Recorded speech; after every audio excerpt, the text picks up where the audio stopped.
I got really sick of that infinite chocolate puzzle, because usually I can spot the trick in optical illusions eventually, but this one I couldn't. So, I tried it out with an actual piece of paper, and it didn't work then either. So, I traced the border of the thing, so I could clearly see when some mass went missing. And then I did the trick again.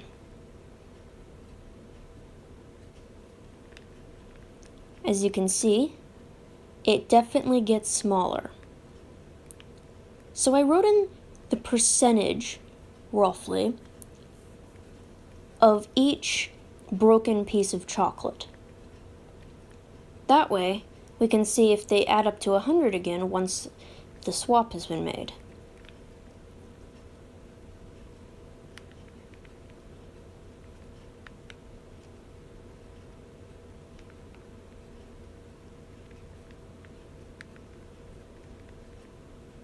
Yeah, I'm a pedant, so sue me.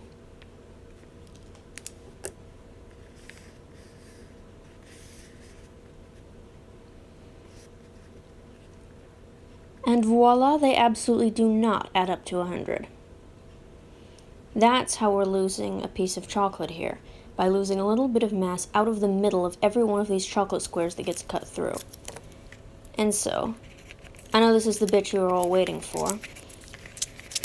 How infinite can the infinite chocolate go? We're going to tape it back together and cut it up again and watch it work.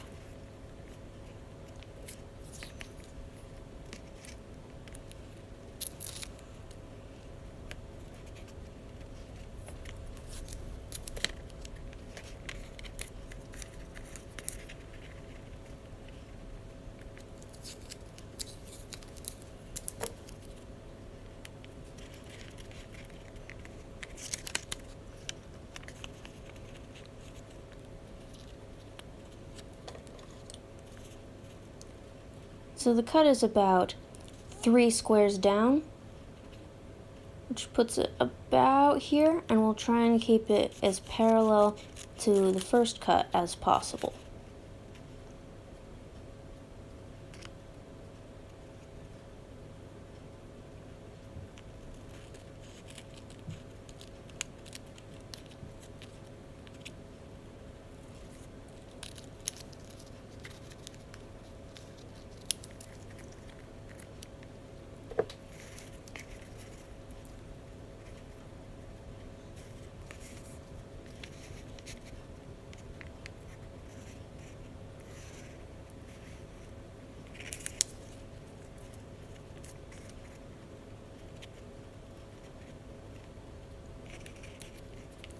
Edges are starting to line up badly.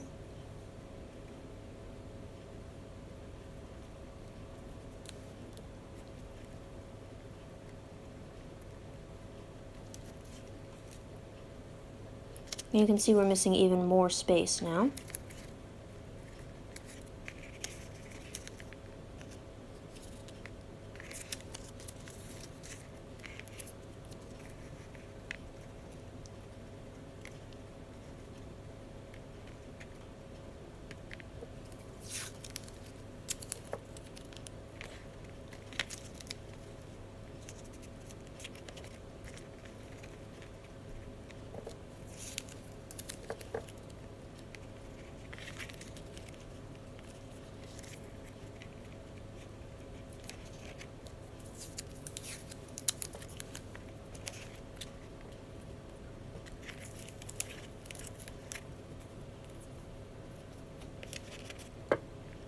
I'm not going to say it would be easy to animate this such that the chocolates in the middle grew just a little bit longer every time the animation rewound, because I certainly couldn't do it, but it's far from impossible. You only have to grow the image a couple of millimeters every time the animation runs, and it's in constant motion, so how would you ever see that? And if you do that while you're making the animation run in its circular form, then it'll never lose its mass in the middle. and it will continue being infinite chocolate.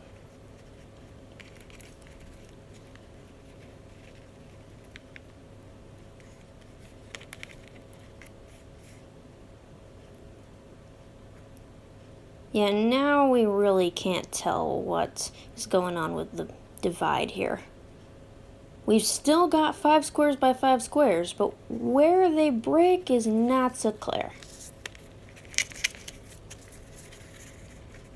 Let's try it again. I think maybe one more time.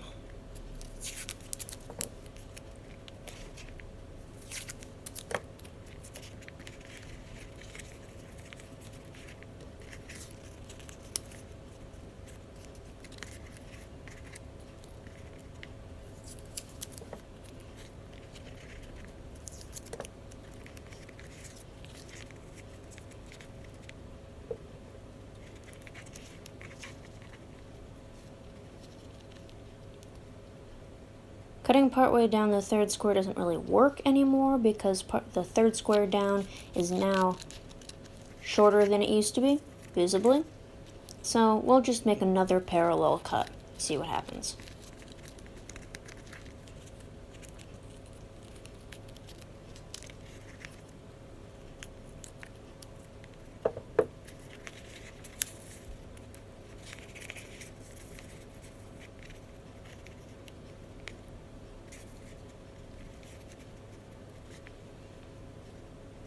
And this is about the limit for my little piece of paper chocolate. It's no longer fitting into a rectangle even. I don't know how the mass started vanishing from the side instead of the top here. Probably human error. I'm not cutting it the exact same way every time. But regardless, this little paper model is pretty much done.